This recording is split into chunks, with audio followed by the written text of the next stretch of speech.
Paralam social welfare സഹകരണ സംഘത്തിന്റെ ആഭിമുഖ്യത്തിൽ നടത്തുന്ന അഖിലേന്ത്യാ സഹകരണ വാരാഘോഷത്തിന് തുടക്കമായി.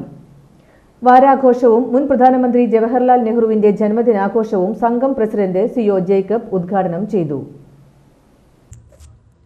നവംബർ 14 മുതൽ 20 വരെയാണ് അഖിലേന്ത്യാ സഹകരണ വാരാഘോഷം.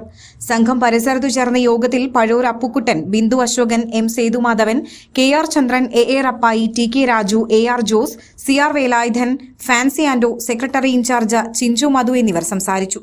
കാർഷിക രംഗവും അതുപോലെ തന്നെ വ്യവസായ രംഗവുമാണ്.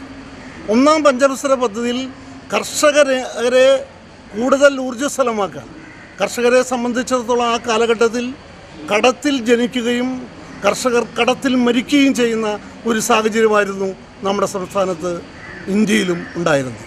അതിൽ നിന്ന് രക്ഷകിട്ടുന്നതിന് വേണ്ടിയാണ് പഞ്ചവത്സര പദ്ധതികൾ ആരംഭിച്ചത്. ആ പഞ്ചവത്സര പദ്ധതികളിലൂടെയാണ് പ്രാഥമിക സഹകരണ സംഘങ്ങൾ ഇന്ത്യയിൽ വ്യാപകമായി ആരംഭിച്ചത്. കേരളത്തിൽ അത് സാമ്പത്തിക രംഗത്തും കടന്നു വന്ന് പ്രാഥമിക സഹകരണ സംഘങ്ങൾ അതിശക്തമായി മുന്നോട്ട് പോവുകയുണ്ടായി.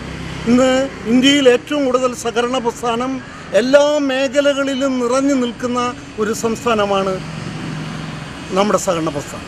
അത് നമ്മുടെ പൂർവികരായ സഹകരണ രംഗത്ത് പ്രവർത്തിച്ച നിരവധി ആളുകൾ കഠിനാധ്വാനം ചെയ്ത് വലിയ ത്യാഗങ്ങൾ അനുഭവിച്ച് കഴിഞ്ഞ കാലഘട്ടങ്ങളിലുള്ള ആളുകൾ സഹകരണ പ്രസ്ഥാനത്തെ ശക്തിപ്പെടുത്താൻ വേണ്ടി ചെയ്ത ത്യാഗോജ്വലമായ പ്രവർത്തനമാണ് കേരളത്തിലെ സഹകരണ പ്രസ്ഥാനത്തിന് അതിശക്തമായ മുന്നേറ്റമുണ്ടായത് എന്ന് അഭിമാനത്തോടെ നമുക്ക് പറയാൻ കഴിയും.